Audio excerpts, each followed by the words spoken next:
Чтобы проехать по Крымскому мосту в Керчь, приехали сотни автомобилистов. Все машины украшены национальной символикой. И, конечно, главный из них, узнаваемый во всем мире, голубой флаг с желтой эмблемой. Праздничный автопробег проходит по самому длинному в Европе мосту, что связал навсегда два берега. Я очень рад. Много людей, много машин, наши флаги. Сердце радуется, когда видишь единство народа. Крымский мост не только транспортный объект, это теперь тоже символ единения. В составе автоколонны и представители крымско-татарской диаспоры Краснодарского края. На Кубани сегодня проживает 60 тысяч крымских татар. Представители коренного населения теперь связаны не только общей историей, но и мостом.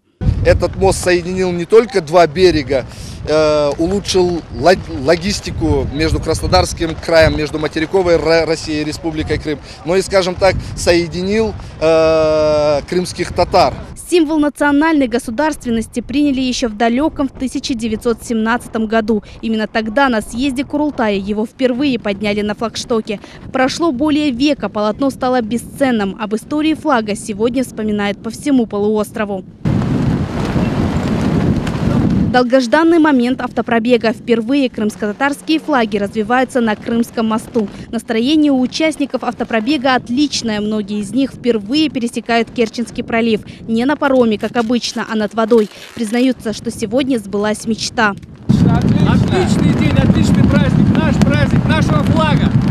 Вообще классно, не ожидали даже, что так будет. Татары сплоченный народ. Участники пробега с первого дня следили за стройкой века. Очень символично, что в такой знаковый день им удалось впервые проехать по нему. Колонна растянулась на несколько километров.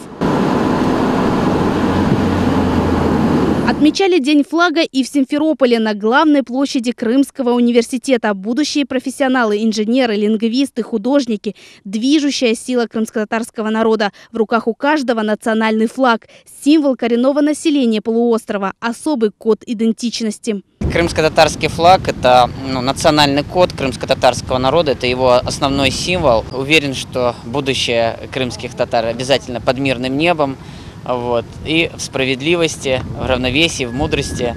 Чего я желаю всем соотечественникам, всем крымским татарам, беречь символ крымско-татарского народа, потому что помимо всего сказанного, под крымско-татарским флагом объединяются все. То есть это еще и символ единения крымских татар.